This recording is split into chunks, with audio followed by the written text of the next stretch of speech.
Startuprad.io, your podcast and YouTube blog covering the German startup scene with news, interviews, and live events. Hello and welcome everybody. This is Joe from Startuprad.io, your startup podcast and YouTube blog from Germany. We are welcoming you to this month in German Startups edition October 2020. Welcome to this month in German Startups by Startuprad.io in a transatlantic news recording together with Chris from New York. Hey Chris. Hi. All good. Let's roll. Let's roll, you say it.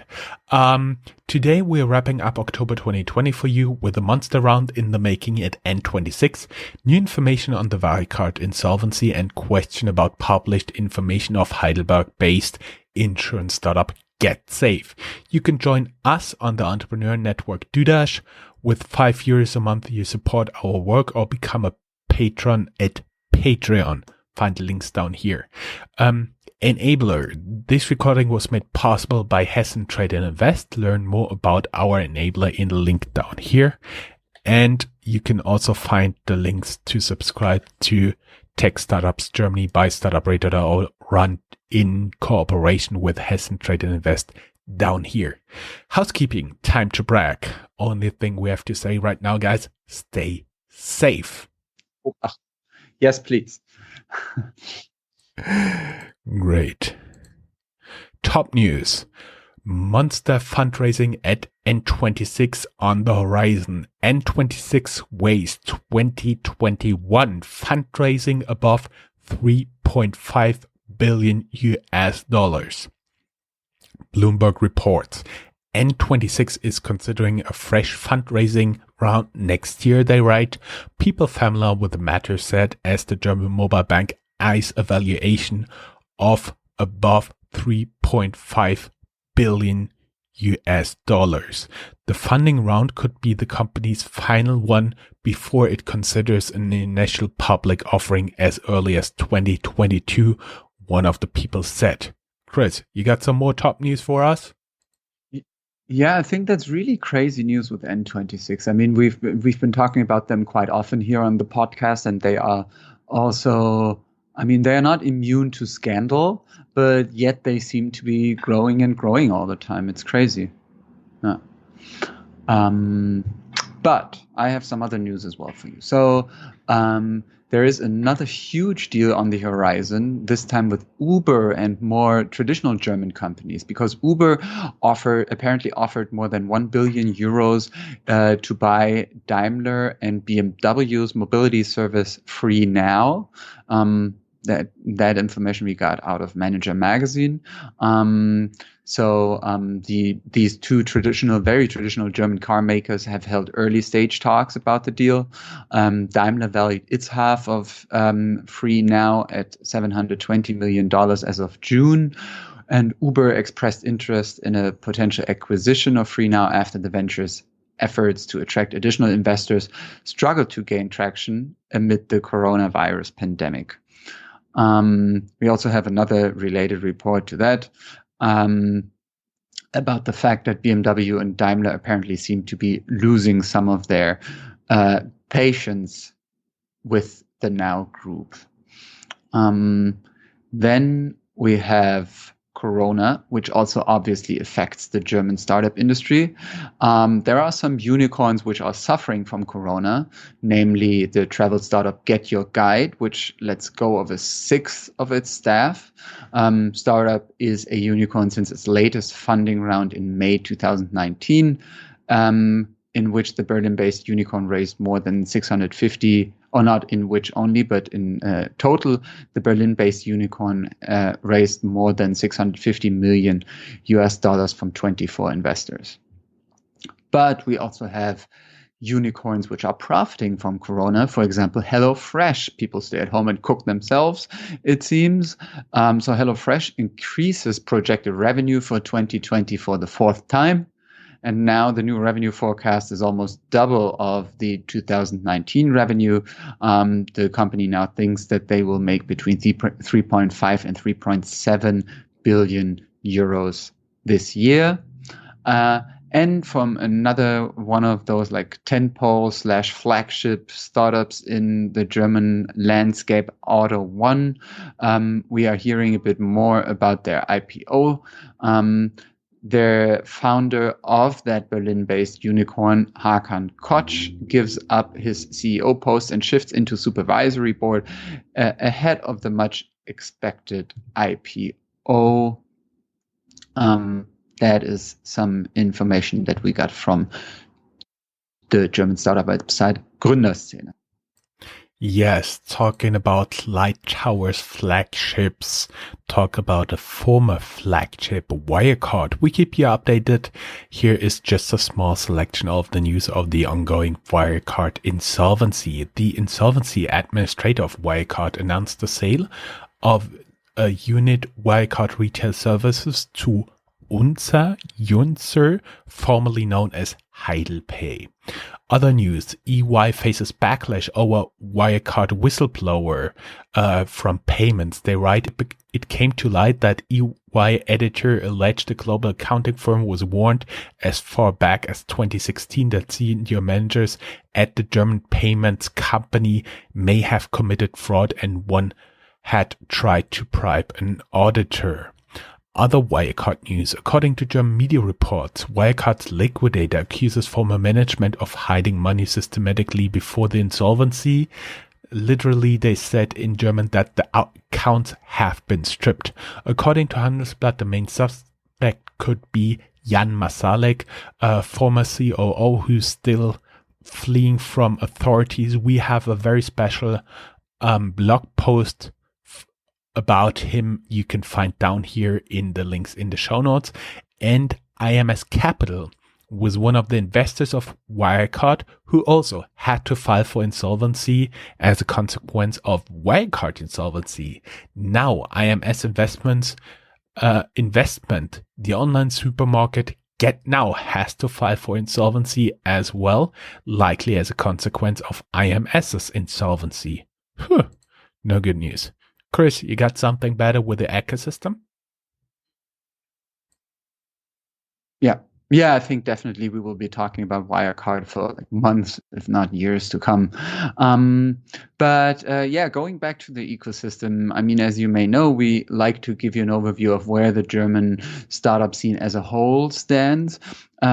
We found, for example, an overview about e-commerce in Germany, where it said that the top 5 companies in Germany account for about 47% of the top 100's revenue.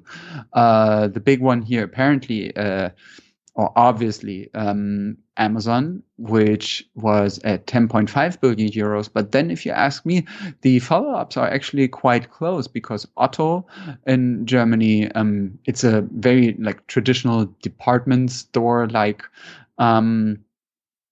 e-commerce brand. Otto has 3.4 billion euros, about 1/3 of what Amazon made. And then Zalando with 1.6 billion euros, MediaMarkt, a electronics chain, with 1.2 billion euros, and Notebooks Billiger, a company that sells laptops online, with 0.9 billion euros. We have an overview coming from the German government-backed KfW, which administers the money in governmental Corona aid in Germany, saying that 500 German startups receive 1.4 billion euros in government Corona aid. And we have news about private equity in Germany as well, where we saw only a dip of 16% in total. Venture capital shows even a slight upward trend, according to the German Private Equity and Venture Capital Association, BVKAP. We have the related European data for 2020 as well, where it says that VC investment in Europe is down by about 12% in 2020. And we have data for the third quarter of 2020, where it already hinted at the fact that the European venture capital picks up in Q3, following a bit of a slower start in the summer and spring months. Let's talk a little bit about hubs. This is the place where we try to bring you information from other cities in Germany, because Germany is a very diverse country and there's startup activity in many, many other cities than just Berlin. Let's talk first and foremost a little bit about Frankfurt. It's always a little bit skewed towards Frankfurt because I'm based here. But first, this is a first with a Y. I always get the intention to think YMCA here. But first with a Y is Live, Deutsche Bank's in-house neobank for freelancers and entrepreneurs called First, made a soft launch already. No numbers have been communicated so far. Frankfurt also welcomes Coinbase. Frankfurt will be the German headquarter of Coinbase. They also hired a former manager of Deutsche Börse to run their operations there. The position as Chief Compliance Officer is still open if you're curious and looking for a job. Female founders. First batch of Accelerator Frankfurt's female founder program has started. There's some good news about fundraising in Frankfurt. Capticu, the Frankfurt-based lending fintech, raises a 7-digit venture capital round with many existing investors adding to their investment. The city of Heidelberg, we hinted it in the intro. There have been many reports on Heidelberg-based insurance broker InsurTech Getsafe. They are raising a venture capital round which could top out at 50 million euros. This would be one of the largest financing rounds in Germany for an InsurTech ever. Now the blog Finance Forward publishes some allegations. They say they have inflated the numbers and used AI as a buzzword only. Then there's an answer from another tech blog. A lot of noise about nothing. Titles T3N, another well-regarded tech blog. Their article on Getsafe as a reaction on the article above. You can, of course, find a link down here. The founder is quoted in the article saying he is not aware where the allegations of Finance Forward are coming from. T3N, on the other hand, confirms the founder, Christian Wien, to be a very good salesman. Wien accuses some of the investors that won't get in on the financing round to have offended egos and being a likely source for the allegations. Let's talk about the south of Germany, Munich. SAK Ventures. This is the investment company of the Flixbus founders, invests in Freeway Camper, a camping startup from Munich, and also Munich-based hospitality startup Line Home expands its Series A to whopping 31 million with an additional 10 million. Let's talk a little bit about single companies. Chris, I think you got some news there, right? Yeah. Moving on to some of the interesting news there on a company base, we have some stories coming out of fintech companies. For example, there is Vanta, which some consider Berlin's hardest fintech right now because it already raised more than 10 million euro even before launch. But they lost a lawsuit and now have to rebrand. Was too close to the brand of Berlin-based fintech Vantik. And Vanta offers credit cards for funded startups. There's a B2B only approach at SpotCap because they sold their credit business to Ferratum. And there is news about Swiss Re and Daimler who joined forces in order to launch an insurtech startup named Movings. That is actually information coming from Switzerland, and we have more about that in a link in our show notes from FinTech Switzerland. And sad news coming from Berlin-based insurtech Getsurance because they had to file for insolvency. The business will continue for now, but it was funded in 2016 as Young Finance and later raised funding from investors including Post Finance, Picos Capital, and IBB Beteiligungsgesellschaft. We will have to see where the startup will go. Insolvency, I mean, even in times of Corona, does not have to be the end of the company. They are only an insurance broker and don't have your insurance policy on their balance sheet in case you had business with the company and are now afraid. So basically, it was a reseller. We have a fintech leak coming from Scalable Capital, Germany's largest robo-advisor. They had a data leak. Probably you can already hear in the background the sirens coming for them. It's a little New York style interruption. And 1/5 of its clients, 200,000, were actually affected. It appears that 20,000 were affected. It appears an employee downloaded data like the tax ID, address, assets held with Scalable, etc.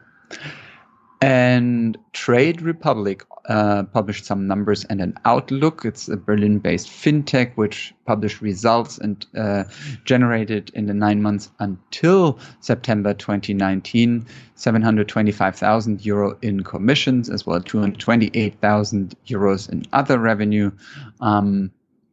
So we'll see how that goes further. And Germans are not using banking apps as much as expected, but are using online trading apps more frequently after COVID. Those are some results coming from a first, let's say, preliminary report. And Crowdfund Insider has a bit more information about this. Well, Chris, I have some good news from taxes this time. So far, options for employees of startups had an adverse tax treatment in Germany. Now Handelsblatt reports that the government is working on improving the taxation. This is an important step so employees can participate better in the success of their employer, which will likely also lead to more investments and more startups in the medium term. There is related another article, employee stock ownership plans tax reform for German startups rumored to become reality even before Christmas. Of course, we will keep you posted about this. This time, I'm taking the Rocket Internet corner from Christian. I know he's very sad about that. Alexander Samwa, the youngest of the 3 Rocket Internet founding brothers, is working towards a conglomerate in renewable energies, reports German business media. One vehicle is already listed called Pacifico Renewables Yield. And there is an article why Rocket Internet has come down to earth. This is related to what we talked about in the last news, that they are delisting from the stock exchange. Now let's get to the last part, the single company news. Financial show European scooter startup Tier is profitable despite COVID-19 shutdown. E-bike startup Dance, it's the one by the SoundCloud founders, raises 50 million euros in venture capital. Interesting thing, IKEA invests undisclosed amount venture capital in Berlin-based visual search startup Nairis, reports Deutsche Startup. The startup offers a visual search for retail and industry. Rakuten.de no longer accepts any new orders. The online marketplace announced it will close its stores on October 15. By the date we are recording this, it's already done. The decision was made due to challenges with leading the e-commerce business to a relevant market presence. Then we have just one article in Stay Ahead of the Curve, and I do believe, Chris, well, Chris, it was always a pleasure with you. Less than 20 minutes and we wrapped up the startup news of a whole month. If you'd like to reach out to us, go down here in the show notes. There's a link to contact both of us. Chris, as always, it was a pleasure, and we always enjoy you playing around with your soundbar with the sirens in New York. Yes, great pleasure. Bye-bye from New York. If you're in the US, go vote. Don't listen to all the others who tell you to do it. Listen to us telling you to do it. Please, please, please. Bye-bye. And of course, stay safe. Thank you very much, and looking forward to see you again next month. Tschüss, tschüss, tschüss. That's all, folks. Find more news, streams, events, and interviews at www.startuprad.io. Remember, sharing is caring.